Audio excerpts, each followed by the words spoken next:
Bonjour à toutes et tous, je suis ravie de vous retrouver aujourd'hui sur ma chaîne Le Coin de Perrault pour parler de couture. Ce que je vous propose aujourd'hui, c'est de vous présenter les pièces que j'ai pu coudre en ce début du mois de juillet. Il n'y a pas grand chose, hein, donc j'ai réparé mon sac, je me suis cousu un sac de plage, ma robe polie, un short et un haut, mais on en reparle tout de suite.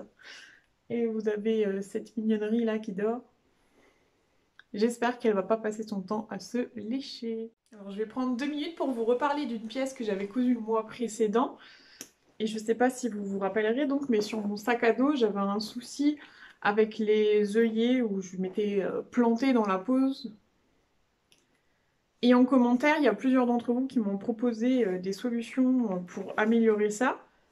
Moi, ce que j'ai fait, j'ai retiré donc mes œillets foutus, mal posés. J'arriverai pas à vous montrer. Et il me restait de mon tissu principal, donc je suis venue découper une bande de quoi 15, enfin 17 pour faire le retour, sur 15. Puis après j'ai fait des replis, hein, puis ça m'a fait une sorte de coulisse. Comme ça remontait un peu trop, que ça pouvait passer de l'autre côté, j'ai fait une surpiqûre ici à 1 cm. J'ai fait ça des deux côtés. Ah, mon cordon. Oh non. Euh, bon. Oui, j'ai coupé le cordon un peu trop juste en fait. Et du coup, dès que j'ouvre un peu à fond, tout sort. Enfin bref, voilà, il est revenu. Ça ferme très bien. Je trouve même qu'au niveau de la fermeture, ben, c'est plus sécurisé. Parce que je pouvais pas le fermer comme ça avant avec la cordelette, avec les œillets. Là, je peux bien le fermer. Ce qui veut dire que je peux le prendre partout avec, personne ne peut mettre la main dedans. Et il ne me quitte plus. Mais qu'est-ce que c'est pratique dans les rayons des magasins, par exemple. Vous avez les mains libres, vous n'avez pas un sac à porter. Je revis. J'avais acheté du simili-cuir doré pour me refaire un sac à dos, étant donné que la première version avait quelques petits défauts.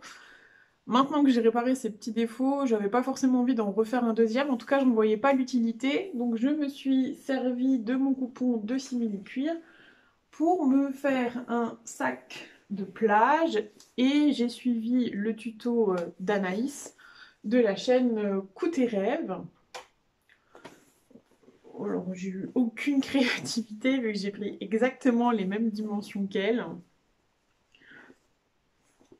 Et c'est parfait parce que ça permet de mettre les deux serviettes de plage, les livres, la crème solaire, etc. etc.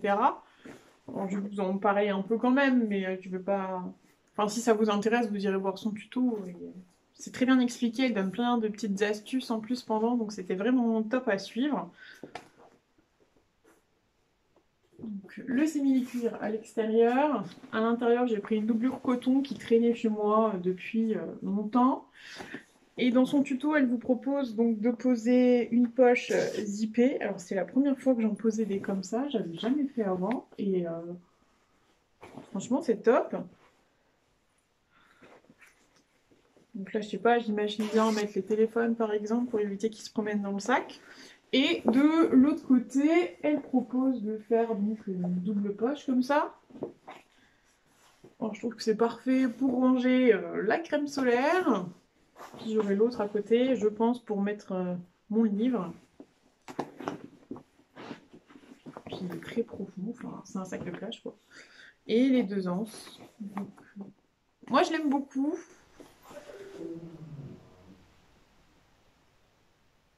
C'est vrai que je faisais pas forcément beaucoup d'accessoires et là ça fait 2 mois de suite où j'en fais. Et je suis assez contente du résultat. Mes voisins bougent leurs meubles, je pense. Voilà pour ce sac. Et puis il a bien sûr donc un grand zip qui fait tout le long pour qu'on puisse le fermer, c'est top. Alors pour ceux qui ont l'œil un peu attentif, on verra que les deux premières anses sont plutôt alignées. Par contre pour ce qui est des secondes, c'est un peu moins le cas. Bon après franchement, hein, c'est un sac de plage. La deuxième cousette de ce mois de juillet dont je suis très fière, c'est mon hack donc du patron Poly. Dans cette popeline de coton que m'a offert ma maman. Qu'est-ce qu'on a fait pour acheter ça?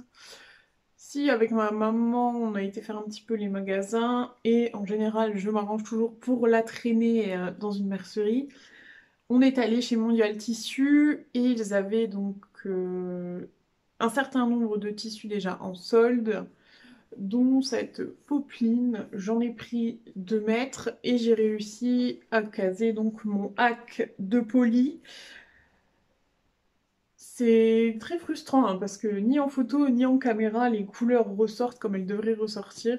Enfin, moi je trouve ce tissu magnifique, c'est tellement pas quelque chose que j'aurais osé porter auparavant avant de faire de la couture que ça me ravit. Ce que j'ai fait, c'est que comme j'avais dû beaucoup réduire sur ma toile, j'avais repris de 6 cm sur les aisselles, j'ai regardé, et au niveau du patron, ça correspondait plus à un 40, donc j'ai cousu le haut en 40. À la place de faire une parmenture, ce que j'ai fait, c'est que j'ai doublé le haut.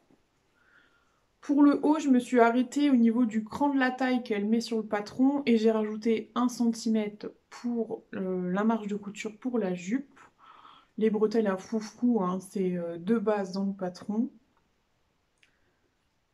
Et pour le haut, en fait, j'ai pas fait d'autres modifications. Donc taille 40 et j'ai raccourci au niveau de...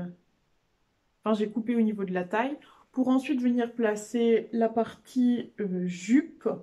Pour la partie jupe, j'ai fait 2 rectangles de 65 par 65 cm. En gros, j'ai suivi un peu le tutoriel que j'avais suivi pour faire la robe Myriam. Par contre, il y a un truc qui me plaisait pas dans ma robe précédente, c'était toutes ces fronces au niveau de la taille. Je trouvais que c'était pas forcément très flatteur sur moi. Donc ce que j'ai fait, c'est que j'ai mesuré mon rectangle, mesuré ma largeur de taille et j'ai fait à chaque fois 2 pinces devant et derrière pour essayer de lisser l'ensemble. Ah, je sais pas si vous allez les voir. Si, là, on voit. Et donc j'ai 2 pinces comme ça. Alors elles descendent sur 12 cm, j'ai fait, je crois. Et elles reprennent combien? 6, même pas. 4, 5 cm, je crois. Donc au total, à chaque fois, elles retirent 10 cm. Je suis venue ensuite fixer le bas de ma jupe sur mon haut. Donc, et je suis venue ensuite... alors j'ai mis de la laminette pour froncer. Pour le haut, ça me convenait. Par contre, je trouvais que dans le dos, c'était pas assez plaqué. Donc, je suis venue remettre un élastique pour que ce soit davantage collé contre mon dos. Et je finis bien sûr par l'ourlet. Et j'ai fait un ourlet de 5 cm. Donc, j'ai retiré 10 cm à la longueur de la robe. Je l'ai portée à mon repas de fin d'année. Et franchement, j'adore. Je trouve qu'elle est classe. On est bien dedans. En fait, j'avais pas de vêtements en popeline. Et c'est vrai que c'est très agréable à porter. Ah, et la jupe, j'ai fait des coutures anglaises, comme ça, mis à part ici où c'est pas très propre. Il faut que je me renseigne comment faire propre les liaisons, là, mais je finirai par trouver. Et du coup, les finitions, mis à part donc à la taille, sont vraiment très jolies et il n'y a rien qui dépasse. Donc je suis hyper fière de ma pièce. Je trouve que ça me va bien, donc j'en suis ravie. Les 2 pièces suivantes, j'en suis un tout petit peu moins fan, donc on va commencer par la première que j'ai cousue. J'avais un reste de ma popeline, donc citron, là, comme ça, de ma robe Myriam. Il me fallait des shorts, donc j'ai tenté un short, le même que celui que j'avais fait auparavant en viscose, sauf qu'en popeline, le rendu est un petit peu plus raide. Et je le trouve moins saillant sur moi. Après, je le porterai, mais c'est clairement pas mon short préféré. Je voulais enchaîner avec 2 autres shorts dans le même modèle. Ça va calmer un peu mes ardeurs. Et je vais tester un autre modèle, mais je vous en parle juste après. Pour accompagner ce short, on peut pas se permettre de porter un t-shirt avec trop de motifs, donc j'ai tenté de me faire un ensemble. Alors je trouve que les couleurs ensemble sont top. Par contre, j'aime un peu moins le modèle. Donc il s'agit du patron Marion de Atelier des Premières. Alors le patron est très bien, il n'y a pas de souci, il est très joli, sinon je l'aurais pas acheté. Maintenant, je pense que je m'attendais pas à autant d'aisance négative en fait. Donc pour la poitrine et la taille, je suis partie sur la taille 44 et au niveau des hanches, j'avais vraiment peur d'être trop serrée, donc j'ai élargi en 46, hein, ce qui fait que vous avez cette découpe là qui est un petit peu accentuée. Alors au départ, elle est déjà comme ça. Les caractéristiques, c'est que vous avez donc un décolleté devant, enfin qui n'est pas décolleté, et par contre vous avez un beau décolleté dans le dos et ces petits fronces donc au niveau des épaules qui rajoutent un peu de volume. Alors, les fronces, pour moi, elles sont peut-être un tout petit peu trop prononcées. Donc, si je devais refaire ce patron, je diminuerais l'ampleur des fronces. Et je pense qu'il faut que je parte sur la taille 46 pour pouvoir respirer parce que j'ai l'impression qu'il me contraint, mais tellement. Alors après, c'est peut-être que mon ressenti, hein, mais... Et c'est celui que j'ai en plus un petit peu abîmé à la surjeteuse. Et j'ai pas réparé pour l'instant. Après, je pense avec un tout petit point ou des choses comme ça. On peut camoufler, mais c'est pas la pièce dans laquelle je me sens la plus à l'aise, hein. Donc je sais pas si je retente ou si je tente un autre patron. Disons que c'est difficile à trouver des patrons de t-shirts en jersey avec un petit peu des détails sympas, quoi. Parce que oui, vous avez le plantain, mais bon, le plantain, c'est pas ça qui habille votre tenue. Enfin, bon, bref. Moi, je vous mettrai quand même des photos de ce que ça donne porter, mais c'est vrai que c'est pas le coup de foudre sur cette tenue. Pour terminer, je vais vous présenter les ouvrages que j'envisage de faire au cours des 2 semaines qui me restent, enfin la semaine et demie avant de partir en vacances.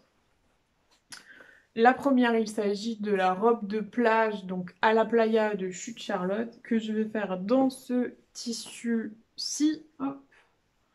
Bon, vous n'allez pas voir grand-chose, hein, c'est des très grands motifs, des palmiers, etc.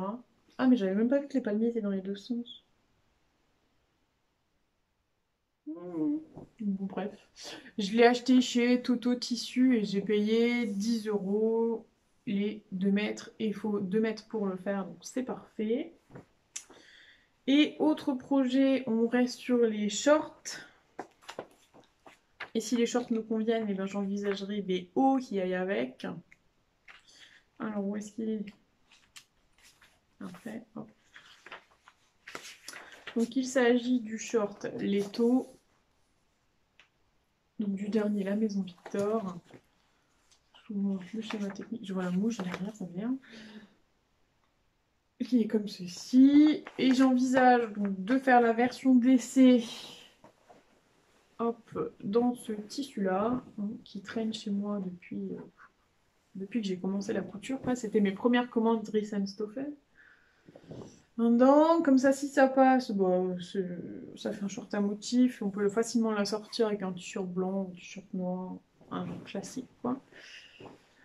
Et s'il me convient, je le ferai ensuite dans ce chambré, donc bleu ciel, qui est un petit peu transparent, donc que je doublerai. Mais c'est plus facile de doubler si on a déjà fait le patron et qu'on comprend sa construction. Parce que là, je crois qu'il faut rabattre la ceinture. Alors que si je le double, il ne faut pas que je rabatte la ceinture, il faut que je... Enfin bref, que j'adapte. Donc c'est ça qui est prévu pour les jours à venir. Je vous remercie de m'avoir écouté jusqu'ici. Moi, de mon côté, je tiens à vous remercier parce que vous êtes toujours plus à vous abonner. Il y en a qui sont là depuis le début, ils laissent toujours des petits commentaires et tout, c'est trop gentil. Moi, ça me fait vraiment plaisir d'échanger avec vous. Là, par exemple, ça m'a permis de rattraper mon sac à dos et ça m'a évité d'avoir à en coudre un deuxième, donc c'est vraiment top. Vous êtes aussi de plus en plus à me suivre sur mon compte Instagram et ça fait plaisir de pouvoir échanger avec vous. Et enfin voilà, je suis un peu bête devant tout ça, je sais pas trop quoi faire, quoi dire, mais ça me fait vraiment plaisir de pouvoir échanger avec certaines d'entre vous. Donc n'hésitez pas à me rejoindre sur Instagram si ça vous tente, hein, c'est le coin de Perrault comme sur YouTube. Je vais vous laisser là, je vous dis à très vite j'espère pour une prochaine vidéo et puis ben passez des bons moments, profitez de vos vacances ou pas de vos vacances, enfin faites comme bon vous semble et puis on essaye de se revoir bientôt. Allez, salut!